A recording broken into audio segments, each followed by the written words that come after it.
Rádio Piauí.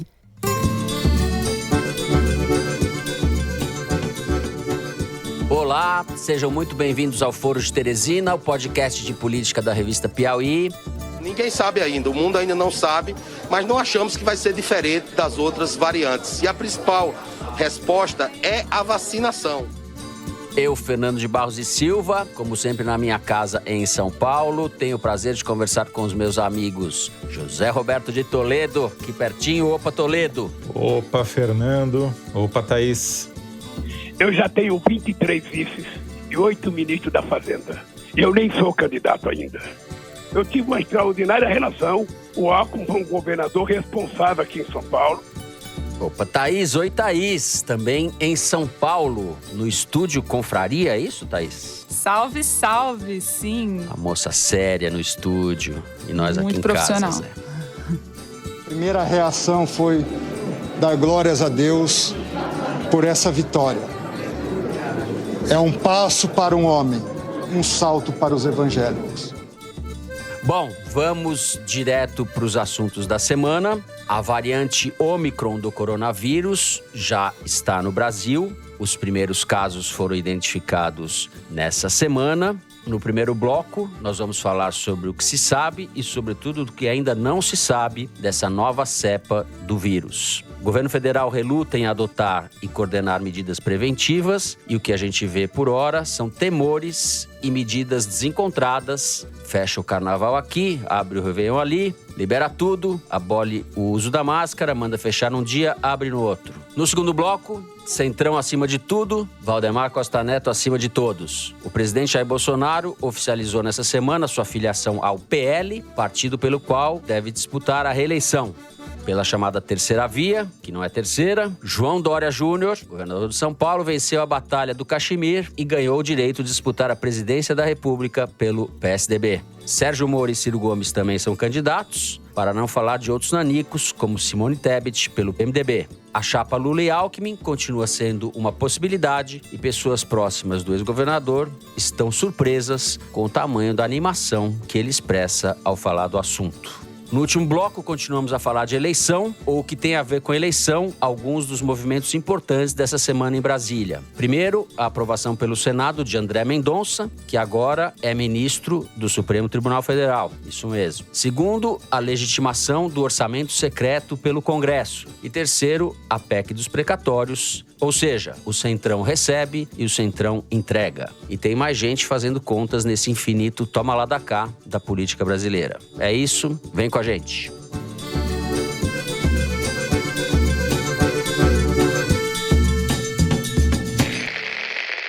José Roberto de Toledo, você que está dividido entre a política brasileira e o Ômicron.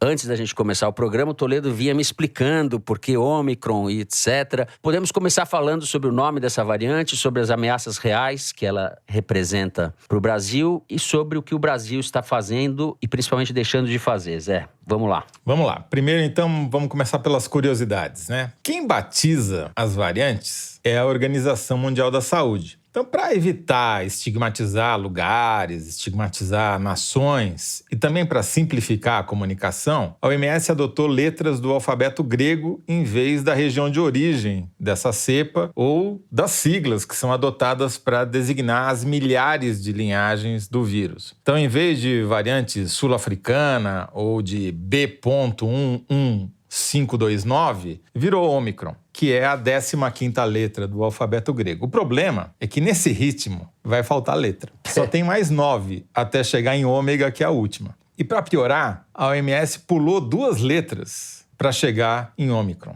Pulou New e pulou Xi. Uma, porque segundo a OMS é muito parecida com o som de new em inglês, novo, né?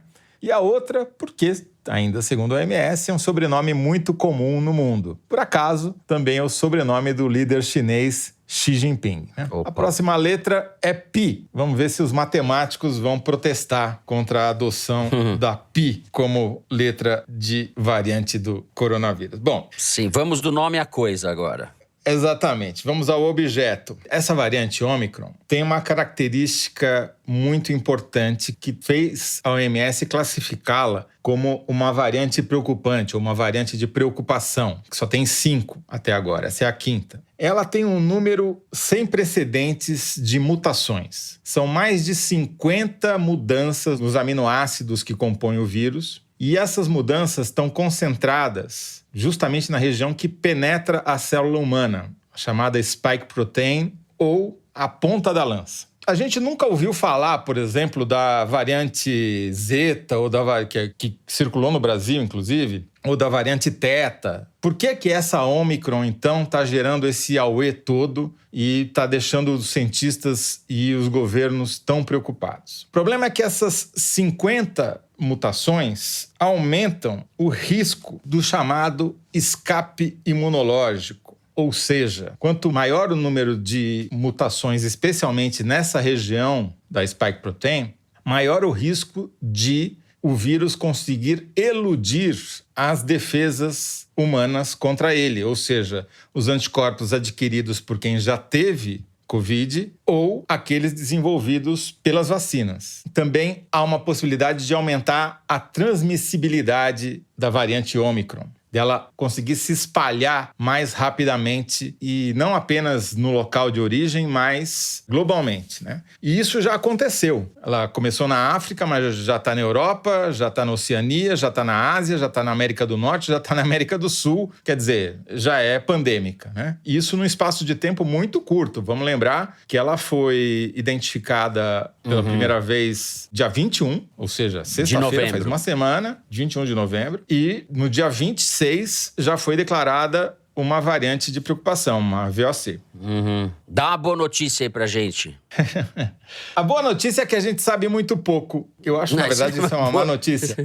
Não é uma boa notícia. A letalidade dela, a agressividade dessa variante. Não sabemos nada disso ainda. O que a gente sabe é que ela tem um risco de se espalhar muito rapidamente, de sobrepujar as outras variantes e de, eventualmente, escapar às defesas todas que o mundo criou contra ela. Até agora. Esse é o temor, tá certo? Mas esse temor não está confirmado. Então, tem que levar em conta que não é apenas o vírus, as características do vírus que importam para fazer uma variante se espalhar. As características da população que ela atinge também têm que ser levadas em conta. Por que a Delta, por exemplo, fez um enorme estrago na Índia e na Europa e teve um efeito muito pequeno no Brasil? Ou por que a variante Gama teve um efeito devastador no Brasil e não teve o mesmo efeito em outros lugares? Provavelmente porque as características da população eram diferentes. Não estou falando de características intrínsecas históricas, não. Pode ser que aquela população, naquele momento, apresentasse uma resistência maior, porque tinha acabado de ser vacinada, como foi o caso da população brasileira em relação à Delta,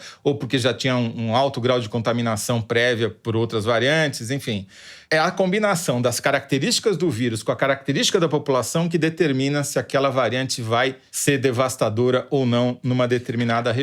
Bom, por enquanto, mesmo a OMS, a Organização Mundial da Saúde, tem mais dúvidas do que certezas sobre a Ômicron. Quais são as principais perguntas que a OMS está fazendo para a comunidade científica, pedindo para os cientistas se debruçarem para responder essas perguntas o mais cedo possível? Primeiro, quão transmissível ela é? Se o aumento eventual da transmissibilidade se deve a esse escape imunológico que eu falei, né, essa capacidade de iludir as defesas do organismo, ou se é uma capacidade intrínseca desse vírus de se multiplicar e se espalhar mais rapidamente. Pode ser as duas coisas até combinadas. Segunda coisa, como que as vacinas protegem contra, a infecção pela Ômicron, se a pessoa pega ou não pega a Ômicron, a pessoa vacinada. 2, se depois de pegar, ela transmite ou não transmite a Ômicron, estando ela vacinada. 3, se ela pegar, se ela vai desenvolver um caso grave ou não, ou se ela aumenta ou diminui a chance de morrer?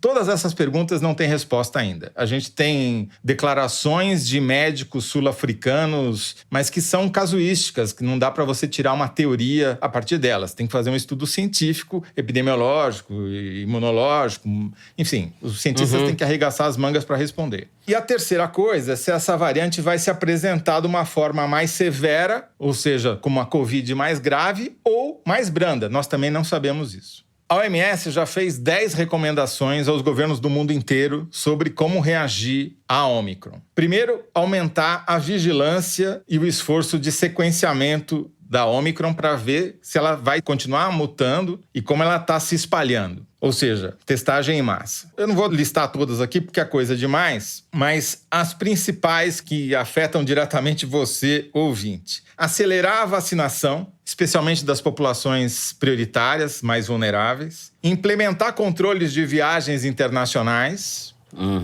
Adotar o uso de máscara, distanciamento social, higiene das mãos e ventilação de ambientes fechados. E reforçar o sistema de saúde pública, ou seja, já fica de prontidão caso haja um surto muito forte, reforce os times nos hospitais, etc., leitos, respiradores, etc., e informar conscienciosamente o público sobre o que se sabe e o que não se sabe, para não espalhar pânico, mas tampouco para dizer tá tudo bem. Quer dizer, por enquanto, a gente continua sem coordenação. O governo federal, a única coisa que fez até agora foi proibir viagem internacional a partir de alguns países africanos, o que é uma bobagem, porque o vírus pode chegar do Canadá, né? Medida completamente patética. E algumas prefeituras, para variar, os governos locais já estão mais adiantados. Então, a Prefeitura de São Paulo já cancelou o Réveillon, está adotando a obrigatoriedade de máscaras de novo, enfim, é isso. Mas acho que aí a Thaís pode falar melhor do que eu. Bom, tudo recomenda que não haja abraço de compatriotas no Réveillon, nem beijo no Carnaval. Thaís Bilenque, nossos governantes, vão seguir o bom senso? Bom, eu conversei com 2 secretários de saúde e um prefeito. A conclusão é que, como o Toledo explicou didaticamente, não tem informação suficiente para conclusões definitivas e nenhuma disposição para restringir a circulação das pessoas outra vez. Eu conversei com Edson Aparecido, que é secretário municipal de São Paulo, no final do dia de quarta-feira.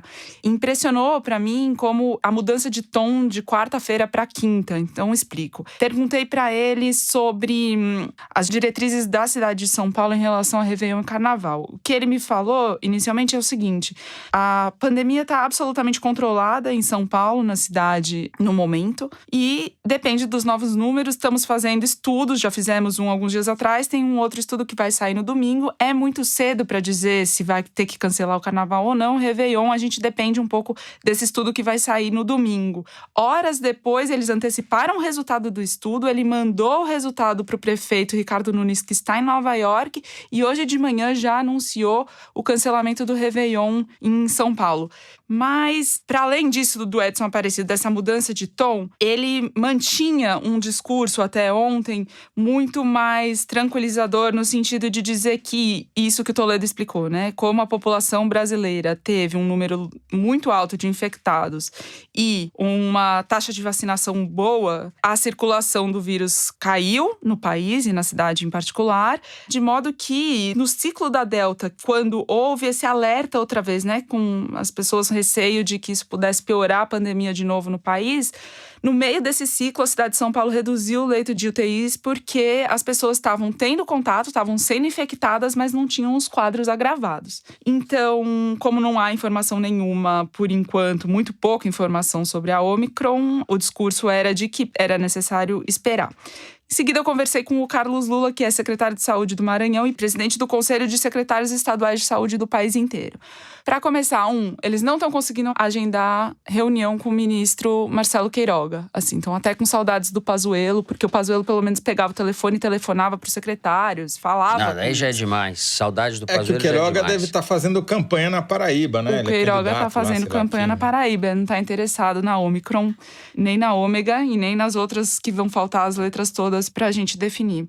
Um aspecto que o Carlos Lula mencionou é o seguinte: a população brasileira, por esses mesmos motivos que a gente já falou, alta taxa de vacinação e alta taxa de infectados, de alguma forma está numa situação mais confortável. Está sobrando Coronavac. Os municípios estão devolvendo para os estados doses da vacina. Os estados, quando podem, redistribuem para municípios que ainda precisam. Por exemplo, São Luís devolveu 100 mil doses de Coronavac para o estado do Maranhão dias atrás, e havia municípios que precisavam dessas doses. Mas nem sempre isso acontece. O Carlos Lula estima entre 2 e 3 milhões por baixo de doses de Coronavac sobrando, e as vacinas têm data de validade. O que ele disse que era necessário o Brasil estar fazendo no momento? Uma estratégia de doação dessas vacinas para a África, porque enquanto o mundo inteiro não estiver devidamente vacinado, devidamente protegido, as variantes vão continuar se multiplicando. Mas é isso, não tem nem agenda do Queiroga para marcar uma reunião, nem responde se pode ou não fazer. E outro ponto que ele chama a atenção sobre essa reação no Brasil ao alerta que a Omicron acende é muitas prefeituras cancelando o Réveillon, algumas já se antecipando e cancelando o Carnaval também, mas mantendo a liberdade de festas privadas para 2.000, 3.000 pessoas, ou jogos de futebol em estádio aglomerando 40, 50 mil pessoas.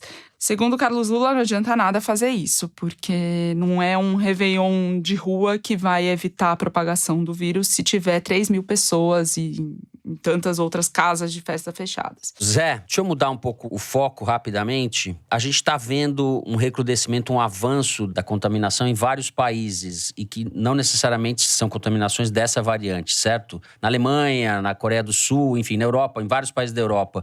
Isso também pode ser uma ameaça para o Brasil? Isso que está acontecendo em outros países? Ou não sabemos também? Ou já estamos vacinados o suficiente? Não dá para saber, primeiro, Fernando, se esse pico de contaminações na Europa, que coincidiu com o surgimento da Omicron, estão relacionados. Talvez estejam, talvez não estejam. É mais certo que o pico de contaminações que houve na África do Sul, em Botsuana, esses sim estejam correlacionados ao aparecimento da Omicron. Mas também não há certeza. O que a gente sabe é que, à medida que vai passando mais tempo que as pessoas receberam a segunda dose, a resistência delas ao vírus diminui. E, portanto, elas ficam mais vulneráveis, especialmente se elas tiverem bunda lelê, né? Se tiver todo mundo na rua, sem máscara, confraternizando, sem lavar a mão, etc, etc. Então, resumindo, acho que enquanto o governo brasileiro não toma uma atitude nem informa direito à população, o que provavelmente não acontecerá, porque não aconteceu até agora, não acontecerá. O que as pessoas devem fazer? Tomem cuidado. Usem máscara, lavem as mãos, evitem aglomerações a todo custo, não vão em show. Fiquem em ambientes ventilados. Ambiente ventilado não é ambiente com ar-condicionado, né? Vamos lembrar que ar-condicionado só refresca o ar, ele não renova o ar, né? Encoste-se na parede para se prevenir, porque o governo está fazendo pouco a respeito. Use máscara, e máscara boa, né? Preferência uma PFF2 ou N95 e tal. E se informe, busque se informar. A população já está se informando. Para você ter uma ideia, Fernando, no dia 30 de novembro, quando a notícia apareceu, as buscas pela palavra Omicron no Google foram 8 vezes maiores do que as buscas pela palavra Jair Bolsonaro no Brasil. Dois vírus! O vírus Omicron sobrepujou, né? A variante Omicron sobrepujou a variante Bolsonaro em 8 vezes. E mais surpreendente ainda, Fernando, foi 17 vezes mais frequentes as buscas por Omicron do que por Aristides. E 33 vezes maiores do que por Noivinha. Incrível. Opa! Bom, vamos encerrando o primeiro bloco do programa por aqui. No próximo, a gente vai falar de eleição, filiação do Bolsonaro ao PL, chapa Lula-Alckmin, etc. e tal. A gente já volta.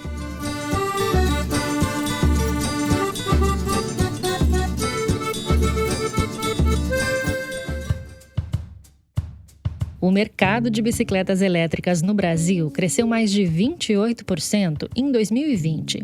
Cada vez mais, veículos alternativos estão fazendo parte do dia a dia dos brasileiros. O iFood quer ser parte dessa mudança.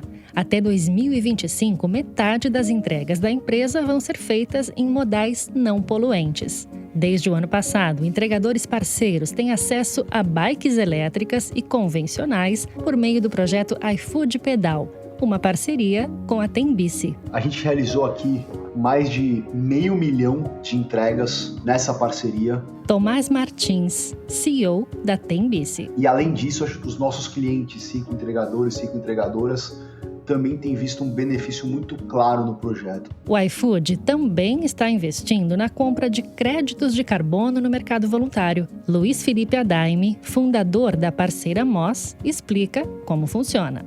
A gente selecionou projetos de conservação da Amazônia que geram esses créditos e o iFood comprou. Agora, quando as pessoas recebem uma entrega, o iFood já compensou e está ajudando na conservação da Amazônia. Pensando em compensar e entregar mais para o meio ambiente do que se consome dele, o iFood também tem investido em motos elétricas. Para saber mais, acesse institucional.ifood.com.br/nossos-compromissos. Vamos usar a mesma inovação e tecnologia que guiam o nosso negócio para fazer um futuro diferente.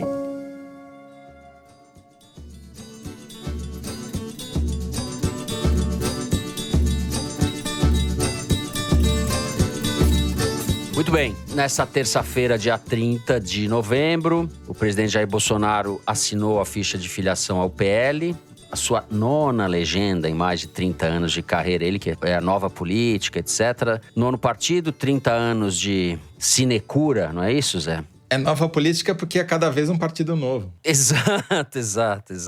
Bom, o senador Flávio Bolsonaro, o filho 01 do presidente, e o ministro Rogério Marinho também se filiaram ao PL. Houve lá a cerimônia de filiação. A imprensa, evidentemente, não pôde participar, ficou do lado de fora, que é uma praxe desse governo. Mas o que chama mais atenção, Thaís, não é esse movimento, digamos assim, protocolar ou da agenda oficial, e sim as articulações que não são públicas entre o Lula e o Alckmin. As coisas avançaram? Em que pé estão as coisas? Porque eu sei que você apurou por aí. Pois é, apesar desse fenômeno de 2018 que elegeu o Bolsonaro sem quase nenhum tempo de televisão e fundo partidário, fundo eleitoral, o que tem movido os dirigentes partidários dos grandes partidos e até dos pequenos também nesta eleição é a composição de alianças que dê estrutura para os seus candidatos. Não só os candidatos a presidente, mas sobretudo os candidatos a deputado federal, que são quem formam as bancadas que geram o cálculo do tamanho do partido no fundo partidário e no fundo eleitoral e no tempo de TV. Então, o objetivo dos partidos tem sido esse, assim, sua sobrevivência e, se possível, sua expansão. Talvez mais do que o candidato a presidente, a prioridade tem sido essa, como garantir uma estrutura de campanha que dê aos partidos condições de se manterem, né? Depende do partido, né? Como no assim? caso do PT, o candidato à presidência é mais importante do que a bancada. Mas o PT está em negociações bem avançadas para formar federação com o PSB e com o PCdoB. Na quarta-feira, o Carlos Siqueira, que é o presidente do PSB, e a Gleisi, presidente do PT, se reuniram para discutir a eventual chapa Lula-Alckmin, se no caso de o Alckmin vir a se filiar ao PSB, e também para debater as condições da federação. O que está em jogo nessa negociação, Lula-Alckmin, né? No PT, o que se diz é que a conversa vai bem, sim, mas vai longe. Não é uma definição para já. O que está na mesa? Está na mesa o seguinte: o PSB quer demonstrar para o PT que faria um favor ao filiar o Alckmin para ele ser vice do Lula, porque o PSB, especialmente o de Pernambuco, tem divergências ideológicas, políticas com o Alckmin. O PT, por sua vez, diz que está fazendo um favor para o PSB ao aceitar essa composição de chapa, dando visibilidade nacional para o PSB com o vice e abrindo, aí tá o nó, bom nó dessa questão, que é abrindo palanques estaduais. Por que é o PSB e não outro partido? O Alckmin estava adiantado com o PSD do Kassab, mas o Kassab tem dado sinais de que não é vantajoso ou que não é pacífico para ele compor com o Lula já no primeiro turno, abrir mão da pré-candidatura do Rodrigo Pacheco e trazer dificuldades estaduais, de palanques estaduais, onde ele já tinha compromisso com candidatos que não entrariam no palanque do Lula, pelo menos não no primeiro turno. O PSB, a equação se fecha de uma forma mais conveniente, pelo menos para alguns dos seus personagens, porque o Márcio França, que é um dos grandes promotores dessa composição, um dos grandes entusiastas, foi vice do Alckmin, é muito ligado a ele, tem o interesse do Alckmin sair candidato a vice, porque isso abre espaço para ele ser o candidato do PSB com o apoio do PT em São Paulo, a governador. Mas o Fernando Haddad, que é outro articulador dessa potencial aliança, também diz que é o candidato natural caso o Alckmin vá com o Lula para nacional. Então tem ainda esse tipo de negociação para seguir, e aí você ainda tem um fator que é o fator Boulos, que menos competitivo, porém poderia compor com o Haddad, mas com o Márcio França também mais resistente, e isso também dividiria esse campo ainda no primeiro turno. Tem muita conversa ainda e evidentemente isso vai se desdobrar ao longo de meses, né? Não é uma coisa que vai se resolver agora mesmo. Tem muitas arestas, como você falou, regionais, etc. E de conversas entre os partidos, né? O Kassab, o PSB, etc. E no outro campo, a vitória do João Dória foi mais apertada do que eles esperavam e não trouxe, enfim, nenhum grande impulso para a candidatura dele, né? Como a gente também esperava, mas ele corre justamente para fechar alianças com outros partidos, o que poderia dar mais musculatura para ele negociar com quem agora tudo indica que vai ser o primeiro adversário dele, que é o Sérgio Moro. Então o João Dória corre para fechar com a Aliança Brasil, que queria ter filiado o Moro e não conseguiu, e com o MDB, fazendo gestos, inclusive para a senadora Simone Tebet, que está sendo lançada pré-candidata do MDB para a presidência.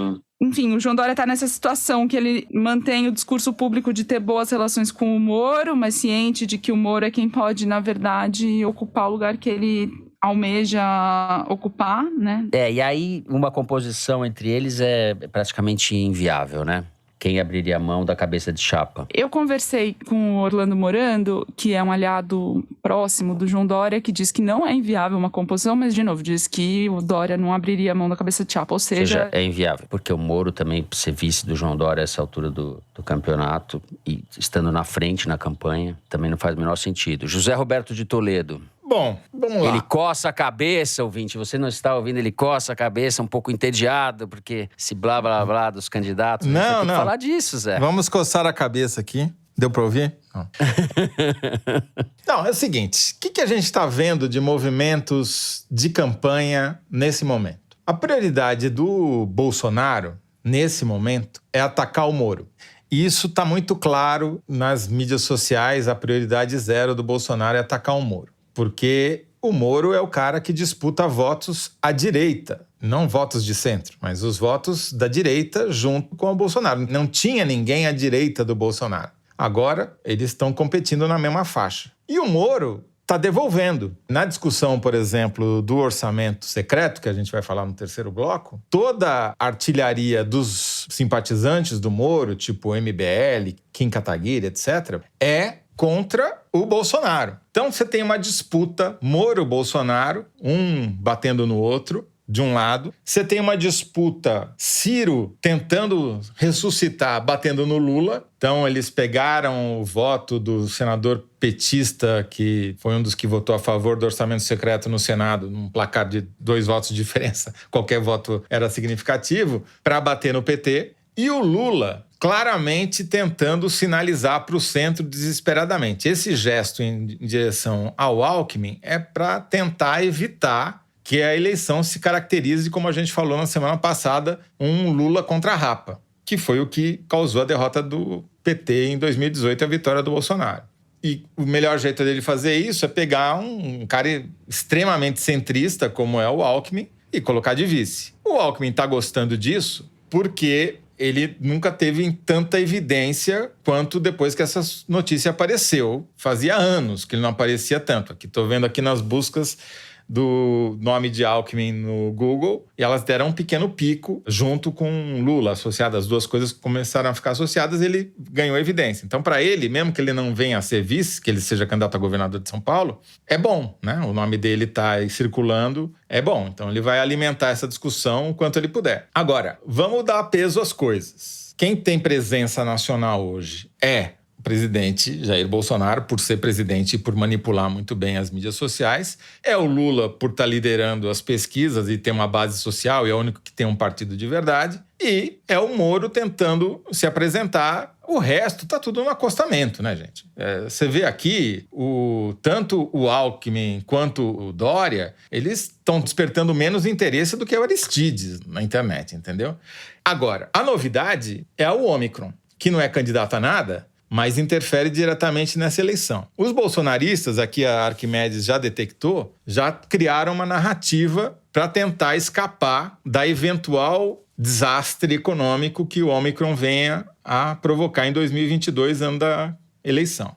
Qual que é o discurso deles? Estão dizendo que as pessoas, que na verdade os governadores e prefeitos, que segundo eles seguraram o trabalhador em casa e deixaram os filhos dos pobres sem aula, agora estão querendo gastar dinheiro para financiar o carnaval, essa festa de comunista pagão e depravado, entendeu? Esse é o discurso, botar a culpa de novo nos governadores e prefeitos, caso o Ômicron provoque uma reação econômica negativa. Não sei se essa vacina vai funcionar. Eu acho que essa vacina ela vai ter grandes dificuldades para proteger o Bolsonaro, porque quando a fome aperta, ninguém lembra de discurso no Twitter. Exato, mas a gente não precisa nem da Ômicron para que se configure um quadro bastante dramático, quase trágico em relação à economia. Hoje a gente está gravando, sai o resultado do PIB do terceiro trimestre, 0,1 de recuo, né? O que configura, segundo o jargão dos especialistas, uma recessão técnica, é o nome que eles usam, né? Então a gente já está aí, as perspectivas depois do furo do teto, de todas essas das consequências em relação à falta de credibilidade e previsibilidade do governo, as previsões abaixaram muito. Então a gente vai ter um ano realmente difícil. Em contrapartida a favor do Bolsonaro, haver tal do Auxílio Brasil, R$400 por família. Então, vai afetar a vida de muita gente, afetar no sentido de atenuar o drama, atenuar o desespero de muita gente, né? Esse dinheiro faz muita diferença, o Bolsa Família era menos da metade desse valor. Eu só queria dizer só que o Alckmin eu estou aqui como vice para garantir o legado do presidente Luiz Inácio Lula da Silva. É assim que o Alckmin vai falar. Bom, encerramos o segundo bloco do programa por aqui. Vamos para o número da semana, é isso, direção? Estatística que é retirada da seção Igualdades do site da Piauí. Mari, canta aí, qual é o número? Fernando, o número da semana é 1%. Ao comparar 2019 e 2020, no período da pandemia, a diferença do rendimento médio domiciliar per capita do 1% melhor remunerado, ou seja, os muito ricos, e dos 50% com menor rendimento caiu. O que isso significa? Uma redução na concentração de renda. Seria uma boa notícia num país tão desigual como o nosso, né? Só que é uma ilusão, porque a redução está vinculada ao auxílio emergencial, e, sobretudo, ao período em que ele valia R$600. Mas a gente sabe que o auxílio emergencial é finito e que já não distribui esse valor de R$600 há algum tempo. Daí, chamar de ilusão. O Igualdades dessa semana, assinado pela Amanda Gorziza e pela Renata Buono, faz um raio-x da renda do brasileiro nesse período. Falei direitinho, Toledo? Para complementar o que a Mari falou, o peso da renda vinda do trabalho, ou seja, salário, remuneração, bico, enfim, aquilo que você ganha por trabalhar, diminuiu no peso da renda domiciliar per capita total e aumentou a participação desses rendimentos vindos de programas governamentais compensatórios, tipo Auxílio Brasil, entendeu? Ou auxílio emergencial na época. O que é ruim, porque aumentou a dependência das pessoas em relação ao Estado e diminuiu aquilo que elas ganham pelo próprio esforço. Por quê? Porque diminuiu o emprego. E agora, essa semana, a gente teve uma notícia daquelas inacreditáveis, né? O governo fez uma enorme propaganda do crescimento em V de Ilhas Virgens do ministro Paulo Guedes, dizendo que o emprego formal tinha crescido no ano passado, e agora eles revisaram o dado e descobriram que, em vez de saldo, teve déficit. Fechou mais vagas do que abriu. Então, não é V de Ilhas Virgens, é crescimento em N, de nada. E ainda por cima, essas medidas do próprio governo que contribuem para o aumento da inflação corroem o poder de compra da população que está mais submetida à ajuda do governo. Então, é bem o termo que a Mari usou, né? É a ilusão de uma mudança e de um movimento que, na verdade, tem vida curta. É isso! Bom, encerramos aqui o número da semana. No próximo bloco, vamos falar de André Mendonça, o menino Mendonça, como eu não consigo deixar de chamar, da PEC do calote e do orçamento secreto e das rachadinhas e de tudo isso aí, de todas as coisas erradas do Brasil. A gente já volta.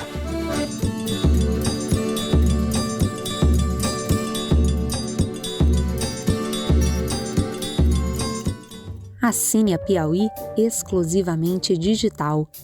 Ganhe acesso a conteúdos da revista e do site, além de descontos em eventos da Piauí e descontos em ingressos dos nossos parceiros. Você que está acompanhando o Foro de Teresina, assinante digital, tem acesso exclusivo a edições especiais do podcast de política da revista Piauí. Assine a Piauí Digital. É conteúdo que não acaba mais.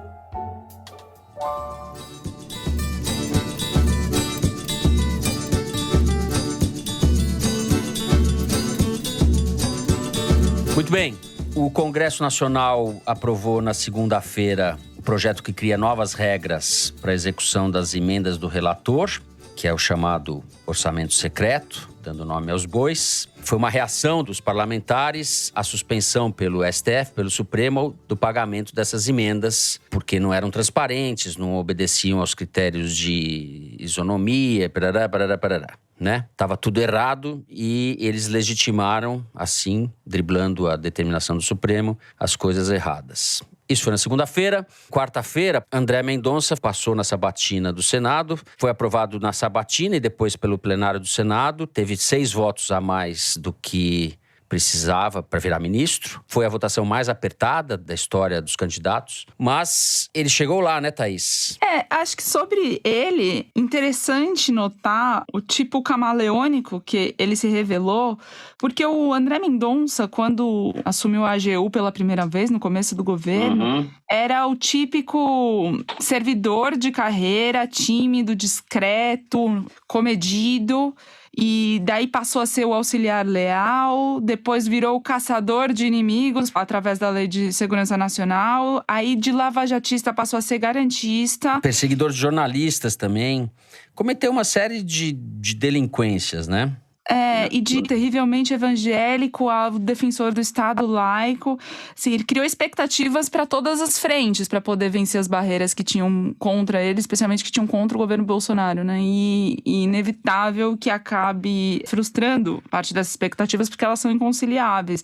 Se os Toffoli e os políticos passaram a endossar seu nome com esse aceno que ele fez ao garantismo, contra a prisão em segunda instância, ao mesmo tempo, Fux, o Barroso e os lavajatistas têm nele uma esperança de reverter as jurisprudências que estão em voga atualmente no Supremo na direção contrária, e o Bolsonaro vai cobrar a dívida. O Bolsonaro tem enorme interesse em ele se juntar ao Cássio Nunes para ser o defensor das pautas do governo, e tem lá pautas importantes para o governo, a começar pelo decreto das armas, incluindo o marco temporal e tantas outras medidas que interessam ao governo. Então, ele tem muita expectativa, fez negociações demais e vai frustrá-las. Agora já tem assegurado a cadeira no Supremo, vamos ver que perfil, que vestuário ele vai escolher vestir primeiro. O perfil, eu acho, pela declaração dele, inclusive, logo depois que conseguiu a vaga, dizendo que era um pequeno passo para ele, um grande salto para os evangélicos, né? Essa nomeação dele tem um significado muito grande, né? De deslaicização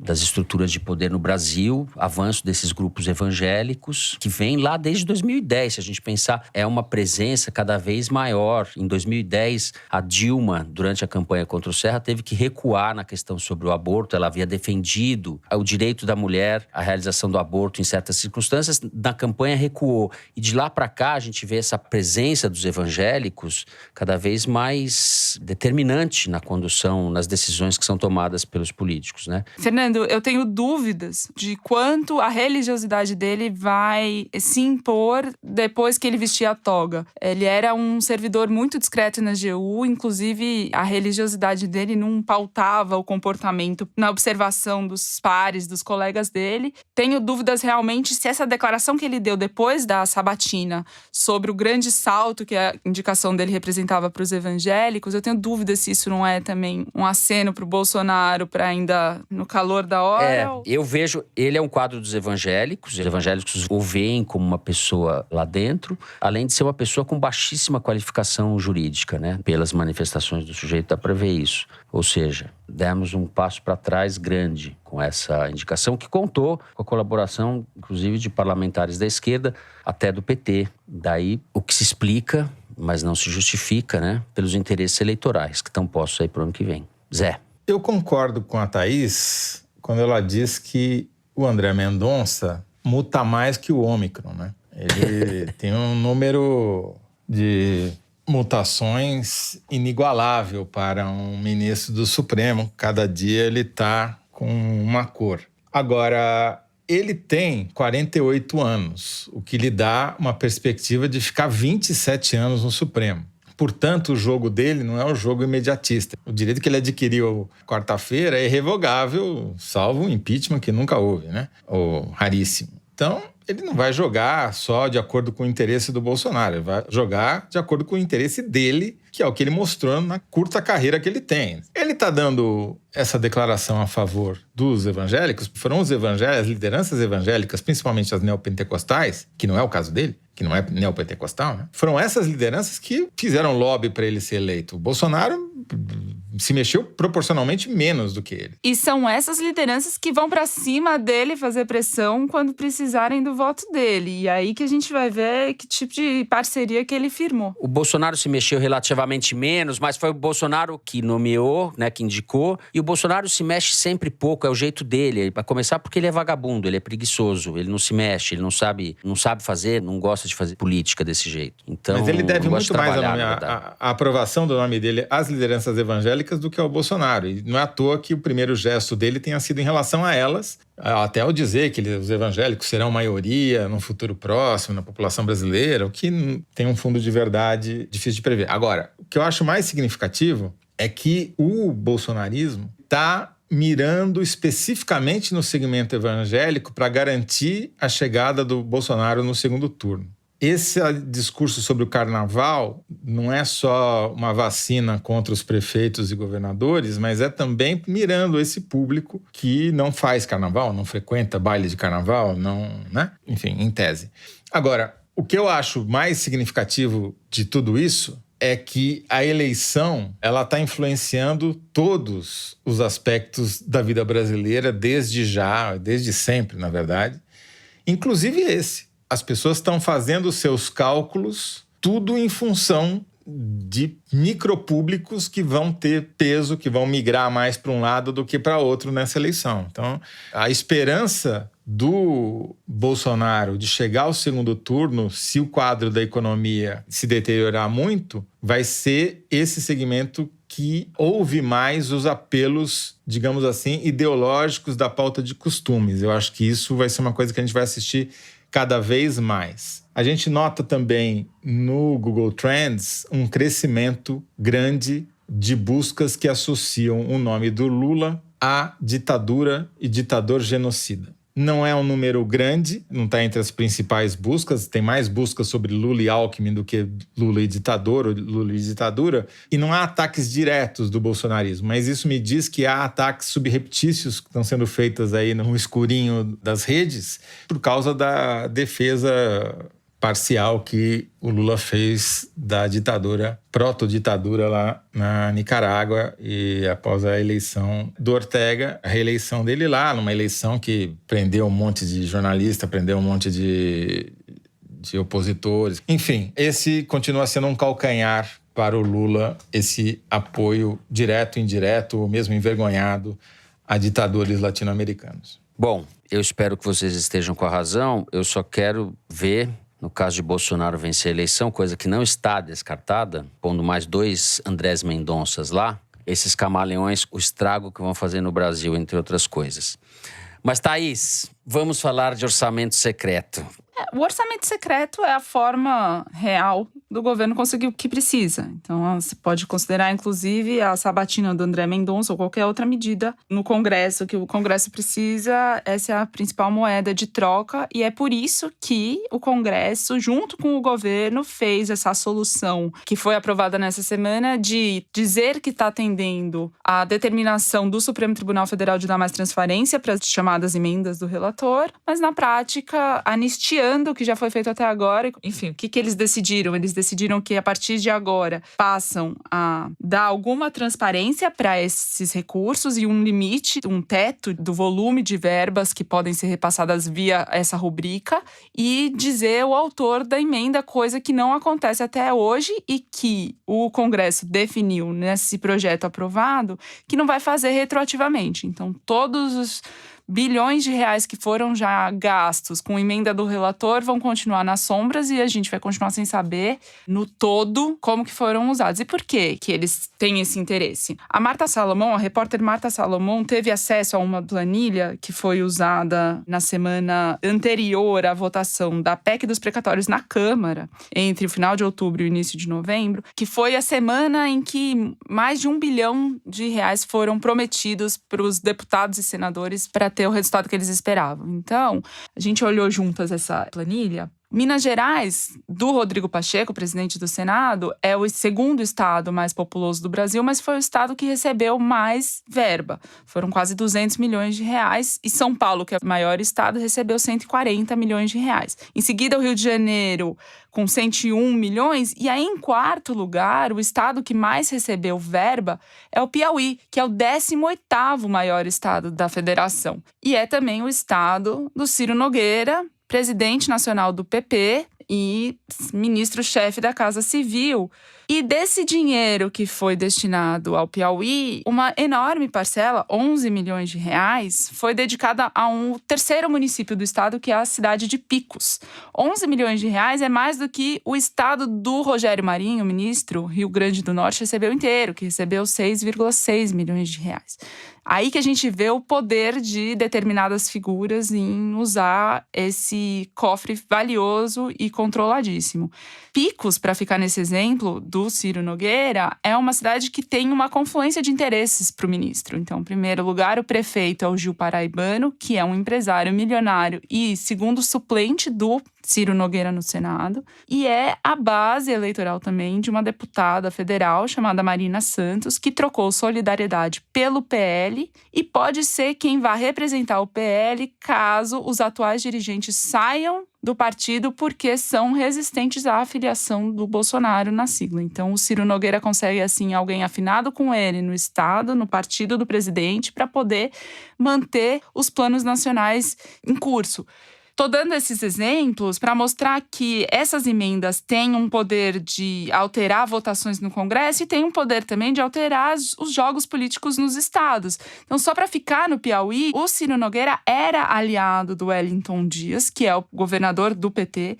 Foi ele que indicou a Margarete Coelho, do partido dele, do PP, como vice em 2014 do Wellington Dias. Em 2018 não indicou a vice, mas saiu senador pelo Piauí na mesma chapa que o Wellington Dias. E em 2020, quando eles rompem, o Ciro Nogueira usa toda a máquina do Estado federal, do governo, do qual ele ainda não participava, mas do qual já era aliado, para construir um grupo político e fortalecê-lo contra o Wellington Dias, que ele vai enfrentar nas urnas em 2022. Esse é o poder das emendas do relator, não é só a votação no Congresso em si. Muito bom. Uma aula de nova política, Thaís nos deu aqui, Zé. Uma aula política. De nova política. Fresca, revigorante. Não tem nada mais velho do que a nova política sobre Bolsonaro, né? Há interpretações de que essa mudança que foi aprovada pelo Congresso, embora ela preveja a revelação do nome de quem pediu os recursos, esse nome não obrigatoriamente seja de um parlamentar. Pode aparecer o nome de uma ONG, pode aparecer o nome de um prefeito. E o patrono, que foi quem intermediou essa emenda, ou seja, o senador e o deputado, esse continuaria sem aparecer, para não caracterizar a explícita compra de votos pelo governo no Congresso. Ou seja, o prefeito iria ao deputado, iria ao senador ou à ONG, pediria a emenda, o deputado ou o senador falaria com o relator do orçamento, ele incluiria, e quem ia aparecer de público é o cara que pediu a emenda originalmente, mas quem intermediou e que vendeu seus serviços vai continuar anônimo. Mantém senha digital do deputado que... Exatamente. Então, o que isso daí caracteriza é o pior tipo de tomá-la da cá, do fisiologismo, institucionalizado. Aumentaram as chances de se praticar o pior tipo de política em que você privilegia quem é seu aliado em detrimento da maioria da população. E não se dá publicidade a isso, que era a origem da decisão do Supremo, que, a meu ver, está sendo desrespeitada. Agora que o nosso presidente está afiliado ao PL do Valdemar, que a gente já deu a ficha, para mim não cabe mais falar em centrão. Porque não tem ninguém mais à direita que o Bolsonaro, certo? O Bolsonaro, sendo o presidente da República e estando num partido político, esse partido não pode ser chamado de centro. Esse partido é de direita. Direitão. Então, vamos chamar ou de direitão ou de arenão, em homenagem à arena ao qual Arenão o Bolsonaro você já inventou faz tempo. Então, eu tô voltando aqui com o arenão e podemos fazer uma adaptação do direitão. Mas centrão não cabe mais, não tem nada de centro aí. É o pior do fisiologismo com o pior da agenda retrógrada. Então, direitão ou arenão. Eu prefiro arenão. Arenão. São todos filhos da arena mesmo. Não tem nenhum que não seja ali. Todos filhos do quê? Da arena. É que travou aí sua voz. São todos filhos da... E daí travou a voz. Eu não... Falei a Thaís, contenha-se, Thaís, contenha-se. Bom, eu queria pedir escusas em nome da direção pelo arrobo da Thaís. Não, brincadeira, Thaís, aqui. Eu não tive arrobo, eu não quem teve ouvi o microfone. O que você fala. O microfone teve um arrobo. Bom, a gente vai encerrar, assim, o terceiro bloco. Veremos, na sequência, quem acerta o Kinder Ovo. Eu massacrei na semana passada. A gente já volta.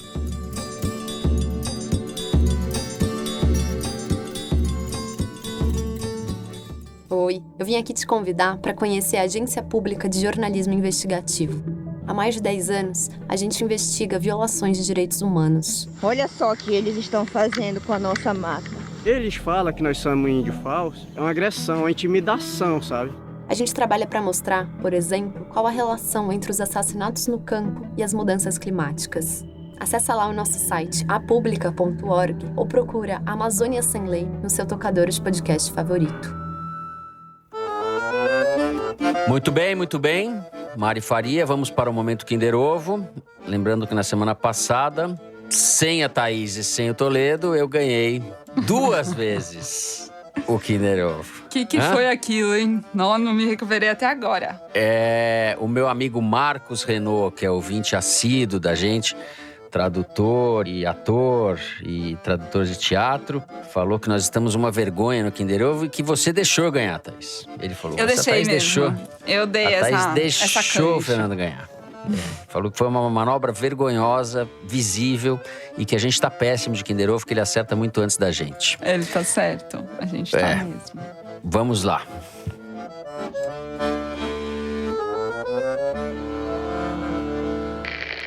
O que acontece é o seguinte: uns não fazem porque não querem, outros não fazem porque não sabem. É a frase de um ex-jogador do Vasco, que disse que um companheiro dele não passava a bola porque não queria, e o outro não passava porque não sabia. No governo acontece isso. É tanta terceira via que já não cabe mais, já está no acostamento de tanta terceira via que tem. Aldo Rebelo. Sabe por que eu acertei o Aldo Rebelo? Porque o Aldo Rebelo foi um dos entrevistados do sequestro da Amarelinha, porque ele foi... Ministro do Esporte. Chefe das CPIs da bola, entendeu? Uhum. Bom, então... Quando o Aldo Rebelo era de esquerda ainda. É mesmo, do ex-ministro, ex-presidente da Câmara, Aldo Rebelo, no lançamento do seu livro O Quinto Movimento, Propostas para uma Construção Inacabada. Uau, que título, mas... No programa Band Entrevista. É isso aí, Zé. Bem Aldo Rebelo esse título. O Quinto Movimento, parece a coisa da Clarice... Coitada da Clarice Lispector, não vou falar. A Quinta História, né? Tem um conto maravilhoso dela que chama A Quinta História. Bom, vamos para o Correio Elegante, momento em que vocês melhoram o nosso programa. Eu vou começar com um desaforo, na verdade, um pedido de desculpas. Eu disse no programa passado que São Gonçalo, onde houve a execução de 8 moradores lá no Complexo do Salgueiro pela polícia, ficava na Baixada Fluminense. Não fica. São Gonçalo é uma cidade da região metropolitana do Rio, próximo de Niterói, do lado de lá da ponte Rio-Niterói. Cidades da Baixada são Duque de Caxias, Nova Iguaçu, São João de Meriti e Belford Roxo, entre outras. Não é, Toledo? Você que sabe essas coisas na ponta da língua. Eu agradeço aqui ao Alessandro Trindade e ao Denis de Barros, 2 ouvintes do Foro, que gentilmente me alertaram para a batatada. Desculpas. Agora as cartinhas, então. Eu começo com o Anderson Zanato, que escreveu de Porto Alegre, que não fica na Baixada Fluminense, Porto Alegre. Queria pedir para vocês mandarem um abração para minha amiga Débora Grando, lá de Passo Fundo, que me apresentou o Foro. Ao sábado de manhã, prepara as suas quentinhas da semana, curtindo vocês. Ela acabou de perder a sua parceira felina, chamada Melina, e precisa do carinho para encarar a saudade. Super abraço pra Débora. E é isso. É horrível perder bichinhos. Débora, sabemos horrível o que você está passando. Nossa solidariedade. Melina jamais será esquecida. É isso. Viva a homenagem à Melina. Bem, eu vou ler o e-mail enviado pela Natália Simeonato. Eu e meu companheiro Dimitri namoramos à distância por 1 ano e 8 meses, quando ele teve que trabalhar na Nova Zelândia e eu não consegui entrar no país por causa da Covid. Ele, que é teresiner de longa data, toda semana me perguntava: quando a gente se encontrar, vamos ouvir o Foro juntos? Hoje eu sou uma teresiner convertida e agora que ele voltou para São Paulo toda semana, me pergunta: tem recadinho para mim no Correio Elegante? Pois agora tem. Dimitri, feliz aniversário. Amo você e obrigada por ter me apresentado, Thaís Fernando Toledo e toda a equipe do Foro. E em meu nome também agradeço a vocês do Foro por fazerem parte da nossa história, ainda que as notícias dos últimos tempos não sejam tão animadoras. Um abraço. Olha aí, Natália, surpreendendo o Dimitri depois de 1 ano e 8 meses. Muito bom, muito bom. Beijos para vocês. Bom, vou ler aqui uma mensagem da Lia Nahomi Kajiki, de Itatiba, na Grande Matão. Ela escreveu o seguinte: a equipe do Foro me ajudou a tornar as centenas de pipetagens e preparos de PCRs no Departamento de Genética da USP mais emocionante durante esse ano. Mas escrevo para pedir um abraço para uma amiga, para a cientista Carla Hegel, ou Hegel, que defenderá sua tese de doutorado na UNB. Nome da tese: História da invasão do javali no Brasil, contado pela dispersão e morfologia com cenários de manejo da espécie. Diz de novo a Lia. Melhor que o título do Aldo Rebelo. 10.000 vezes melhor. 5 vezes melhor, né? 5 vezes. Exato. Diz a Lia: acredito que o tema desperte interesse no teresino e em seus fãs. Certamente. Certamente. Questão fundamental aqui. Vê-la concluir essa etapa me deixa extremamente feliz, orgulhosa e um pouco nostálgica pelo tempo em que fazer pesquisa nos enchia de excitação e não desalento, como nos últimos tempos. Por favor, mandem energias positivas a Carla. Um forte abraço a vocês e para todo mundo que persevera em fazer ciência no Brasil. Sigamos fortes. Sigamos. Muito bem. Eu amei que ela resgatou o termo pipetagem. Acho que eu não ouvia isso desde a 7ª série. Pipetagem é maravilhoso. Amei pipetagem. Carla, eu já estou chamando ela de Carla Hegel e a tese é a dialética do javali. Pode ser Hegel, pode ser, exatamente. Carla Hegel, a dialética do javaporco. Tá ótimo. Se você não tiver menos do que 10 com louvor, a gente vai fazer um protesto na UNB. Os ouvintes são bem melhores que nós, hein? As cartas são ótimas, tudo. É uma coisa. E não são poucos, né, Fernando? Não são poucos. Teve uma... Pois é. Então, eu quero aproveitar, antes de encerrar, fazer aqui um agradecimento em nome de nós todos do programa, quem está na produção, em nome da Novelo, em nome da revista Piauí, para todos vocês que colocaram o Foro entre os seus podcasts mais ouvidos do país neste ano de 2021. Essa semana, as principais plataformas disponibilizaram retrospectivas e rankings do ano. E os teresiners estão bombando. Não só nos colocaram entre os mais ouvidos, como fizeram questão de nos marcar nas redes e mostrar que eram ouvintes fiéis. Só no Spotify, para dar um exemplo, cerca de 30 mil ouvintes elegeram o Foro como o podcast mais ouvido. Enfim, não é que elegeram, é estatística de ouvir. Quer dizer, não tem fraude nisso daí, entendeu? Não tem fraude. Porque, ao contrário de nós, não tem fraude. Ao contrário exatamente, do que a gente faz aqui, não tem... Aparece em primeiro lugar para 30 mil pessoas, só no Spotify. É muito bacana, a gente quer agradecer de verdade, de coração, aí a vocês todos. E repito, a equipe da Novelo, da Rádio Novelo, que salva nós. Não dá para falar 30 mil nomes, mas podia falar alguns, né? Fala alguns. Vou falar os 3 primeiros aqui. O Antônio Pedro, @APS Vieira, Isa Freitas, a Maria de Lima Wang. Tem o Nando Martins, a Fernanda Coelho, muitas outras pessoas. E a Rosana Herman. Bom, com esses agradecimentos, então, a gente vai terminando o programa de hoje. Se você gostou, não deixa de seguir a gente no Spotify, no Apple Podcast ou na Amazon Music, favoritar no Deezer e se inscrever no Google Podcast, no Cashbox e no YouTube. Assim você fica sabendo das novidades, dos episódios especiais, das edições extras. O Foro de Teresina é uma produção da Rádio Novelo para a revista Piauí, com a coordenação geral da Paula Scarpim. A direção é da Mari Faria, a produção é do Marcos Amoroso. O apoio de produção é da Cláudia Holanda. A edição é da Evelyn Argenta e do Thiago Picado. A finalização e a mixagem são do João Jabassi, que também é o intérprete da nossa melodia tema, composta por Vânia Salles e Beto Boreno. A Mari Faria também edita os vídeos do Foro Privilegiado, o teaser do Foro que a gente publica nas redes da Piauí. A nossa coordenação digital é feita pela Juliana Jäger. A checagem é do João Felipe Carvalho. A ilustração é do Carval. O Foro de Teresina foi gravado nas nossas casas e no estúdio Confraria, em São Paulo. Eu me despeço assim dos meus amigos, José Roberto de Toledo. Tchau, Toledo. Tchau, tá Fernando. Famoso, tchau, Toledo. Thaís. Você tá famoso.